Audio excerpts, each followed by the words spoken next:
Hello नमस्कार आदाब सलाम सत श्री अकाल केम छो कसे काय केरो हाल है क्या ना छी यहाँ सब कैसन वानी हाउ आर यू कैसे हैं आप लोग केमो नाचो मनक्कम खम्हागणी हुकुम केमते अच्छंती की खबोर नमस्तुभ्यंग राधे राधे राम राम। देवी और सज्जनों, आज के इस वीडियो में मैं राजा मिश्रा आपको बताने जा रहा हूँ मिथुन राशि फल सितंबर 2024 के बारे में कि मिथुन राशि वालों के लिए सितंबर का महीना आखिर कैसा रहेगा, किस मामले में बढ़िया रहेगा, किस मामले में खराब रहेगा, कौन सा ग्रह आपके फेवर में है तो कौन सा ग्रह आपके विपरीत है। अच्छा, कौन सा ग्रह कब तक आपके फेवर में है और कब के बाद विपरीत है, इस विषय पर मैं चर्चा करेंगे। तो आइए चर्चा को आरंभ करते हैं। कुंडली के प्रथम भाव में मंगल देवता है जो पूरे महीने प्रथम भाव में आपके मस्तक पर में ही विराजमान रहेंगे। दूसरे भाव में कोई नहीं है। तीसरे में सूर्य और बुध हैं जो सूर्य आपके कुंडली के चौथे भाव में 16 सितंबर को आ जाएंगे और बुध चौथे भाव में उच्च के हो जाएंगे 23 सितंबर से।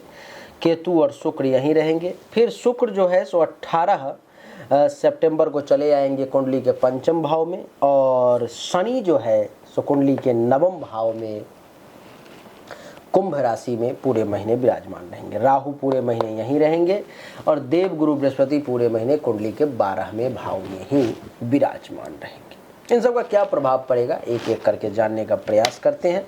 सबसे पहले सूर्य से जानते हैं। सूर्य कुंडली के तीसरे भाव में 16 सितंबर तक आपके भुजा पर में, आपके बाह पर में बैठा हुआ है, जिसका अर्थ ये हुआ देवी और सज्जनों के समय में 16 सितंबर तक आपके पराक्रम में कमी देखने को नहीं मिलेगी। आप बहुत ही पराक्रमी व्यक्ति के तौर पर में जाने जाएंगे। इस समय में आपकी शक्ति, आपका पावर, आपके हाथों की क्षमता खूब बढ़ती हुई नजर आएगी। कोई भी असंभव से असंभव काम को भी बहुत आसानी से जो है सो आप कर लेंगे। इतना ही नहीं, गुप्त शत्रु जो परेशान करने की आपको कोशिश करेगा, आपको डैमेज करने का जो प्रयास करेगा, उसका भी पोल खुल जाएगा 16 सितंबर तक। और दूसरे शब्दों में कहूँ तो वो आपका बाल बांका भी नहीं कर पाएगा। गले, नाक, कान, श्वसन अंग से संबंधित, ENT से संबंधित किसी भी प्रकार की अगर समस्या आती भी है तो सूर्यदेव उसका नाश कर देंगे, वो ठीक हो जाएगा जल्दी ही। सूर्य की यहाँ से सप्तम दृष्टि कुंडली के नवम भाव पे पड़ेगी तो भाग्य का भी अच्छा खासा साथ मिलेगा। धर्म कर्म के भी पालन करने का अवसर मिलेगा। ससुराल से भी खूब लाभ अगर लेना चाहें तो 16 सितंबर तक आप ले सकते हैं। सूर्य जो है सो कुंडली के तीसरे भाव से चौथे भाव में 16 सितंबर को आ जाएंगे और 16 सितंबर को जब ये कुंडली के चौथे भाव में आ जाएंगे तो क्या होगा, तो जो है सो सूर्य देवता कन्या राशि में आएंगे, यानी कि पराक्रम को उठा करके सुख के घर में डाल दिया, लग्जरी के घर में डाल दिया।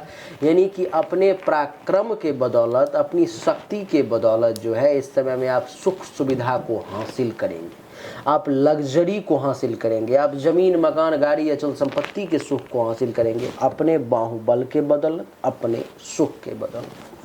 सप्तम भाव पे दृष्टि है तो पैतृक संपत्ति से भी लाभ मिलने का योग बनेगा। सूर्य के बाद अगर मंगल की बात करें तो मंगल देवता कुंडली के प्रथम भाव में, यानी कि लाभ और रोग को उठा करके आपके मस्तक पे डाल दिया गया। यानी कि इस समय में, इस महीने में आप लाभ लेने के लिए किसी भी काम को करने के लिए तैयार रहेंगे। कैसे भी करके हमें लाभ मिल जाए, कैसे भी करके हमें फायदा मिल जाए, उसके लिए आप हर संभव प्रयास करने के लिए तैयार रहेंगे। बीमारी भी उठा करके माथे पे डाल दिया तो कुछ हेल्थ वाइज इशू वगैरह का भी आपको जो है इस महीना में सामना मंगल के कारण करना पड़ेगा, थोड़ा सावधान रहें। मंगल के बाद बुध की अगर बात करें तो बुध कुंडली के तीसरे भाव में है सिंह राशि में। तो तीसरे भाव में सिंह राशि में है तो क्या होगा कि बुध जो है सो खुद अपने आप आकर के पराक्रम के भाव में आ गया 23 सितंबर तक।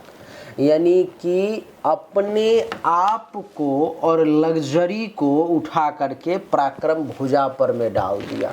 यानी कि बुध भी जो है सो जूनियर्स वगैरह से खूब मदद दिलवाएगा आपको। बुध भी जो है सो आपके बुद्धि को बहुत तेज कर देगा। बुध भी जो है सो आपके अंदर विनम्रता लाने का प्रयास करेगा। बुध भी जो है सो आपको अपने बदौलत कुछ करने की शक्ति प्रदान करेगा 23 सितंबर तक। 23 सितंबर से जब बुध कुंडली के चौथे भाव में कन्या राशि में आ जाएगा तो क्या होगा, कन्या राशि में आने के कारण जो है और उच्च का हो गया तो भद्र नामक राजयोग भी बना दिया। तो अनुभव करेंगे, देखेंगे कि 23 सितंबर के बाद में अगले महीने तक आपको कुछ जमीन, मकान, गाड़ी, अचल संपत्ति से संबंधित कुछ काम आपका हो सकता है। आप इस मामले में कोई निर्णय ले सकते हैं। आप जो है सो या तो जमीन खरीद सकते हैं अथवा जमीन से संबंधित किसी प्रकार की परेशानी को दूर कर सकते हैं। मकान से संबंधित परेशानी दूर हो सकती है, गाड़ी वगैरह खरीद सकते हैं। इन सब का योग जो है सो आपके लिए बन रहा है।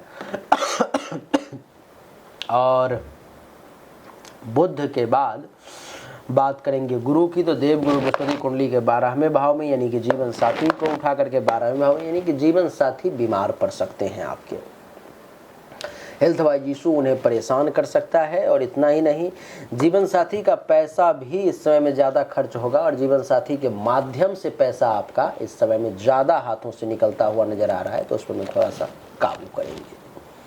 गुरु के बाद शुक्र की अगर बात करें तो शुक्र देवता कुंडली के 4थे भाव में नीच के 18 सितंबर तक है, अर्थात लग्जरी का सुख भोगने में, एक इधर से ग्रह लग्जरी प्राप्त करवा रहे थे तो अब एक ग्रह शुक्र जो है सो लग्जरी का सुख भोगने में बाधा उत्पन्न करेंगे।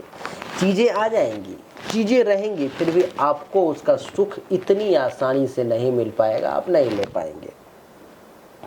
और आपकी जानकारी के लिए मैं बता दूं कि शुक्र जो है सो पंचम भाव का मालिक और 12वें भाव का मालिक होकर के नीच का 4थे भाव में आ गया, तो लग्जरी में पैसे की बर्बादी ज़्यादा करवाएगा शुक्र।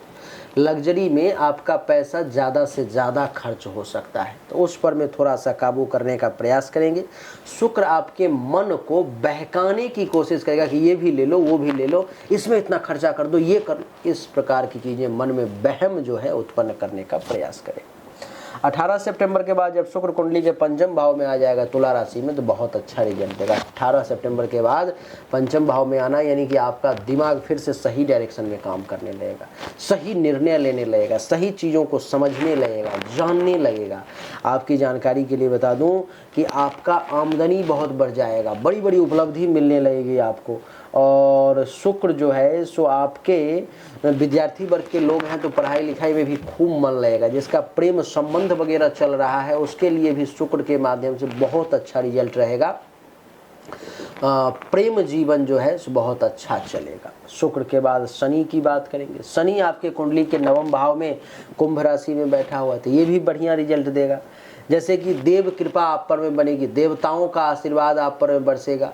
आपको जो है सो 3, 7, 8, 9 10वीं दृष्टि अष्टम भाव 6ठे भाव पर में, यानी कि रोग का भी नाश करने की कोशिश करेगा शनि, दुश्मनों का भी नाश करने का प्रयास करेगा, चिंताओं को खत्म करने की कोशिश करेगा शनि। राहु कुंडली के 10वें भाव में है तो ये नुकसान करेगा, ये पैतृक संपत्ति से संबंधित चीज़ों को, लफड़ा को फंसाने की कोशिश करेगा। उस मामले में चाहेगा किसी न किसी प्रकार से आपको परेशानी में डाल दे, पिता से कुछ दूरी बनाने का प्रयास करेगा। और केतु 4थे भाव में कन्या राशि में है तो ये बढ़िया रिजल्ट देगा, ये आपको सुख में वृद्धि करेगा, माता से लाभ दिलवाने का निश्चित तौर पर में प्रयास करेगा। तो देवी और सज्जनों, मिथुन राशि वालों के लिए यही था बहुत ही संक्षिप्त में राशिफल सितंबर महीने का, जिसमें हमने आपको बताने का प्रयास किया कि आपके लिए कैसा रहेगा। उम्मीद करता हूं कि आपको ये छोटा सा वीडियो जरूर अच्छा लगा होगा, पसंद आया होगा। अगर आपको अच्छा लगा, पसंद आया तो इस वीडियो को लाइक करें, शेयर करें, चैनल को सब्सक्राइब करके इसके बेल आइकन के बटन को दबा दें। और कुछ लोग कहते हैं कि गुरुदेव, जो अच्छा फल बताया जाता है वो हमें बहुत कम मिलता है, जो बुरा फल बताया जाता है वो हमें ज़्यादा से ज़्यादा प्राप्त होता है। अगर आपके केस में भी ऐसा है तो आपको ज़रूरत है अपने जन्म कुंडली की जांच करवाने की, आपको ज़रूरत है हस्तरेखा की जांच करवाने की। अगर आप मुझसे जांच करवाना चाहते हो तो सामने दिए गए व्हाट्सएप नंबर 7062757996 पर में अपनी जन्म तारीख, जन्म समय, जन्म स्थान, दोनों हाथ के हथेली का फोटो अवश्य भेजें। आपको सही और एक्यूरेट जानकारी निश्चित तौर पर प्राप्त होगी। आप सभी का एक बार फिर से बहुत बहुत धन्यवाद। Thank you so much. जय हिंद, वंदे मातरम। बोलिए राधे राधे, राम।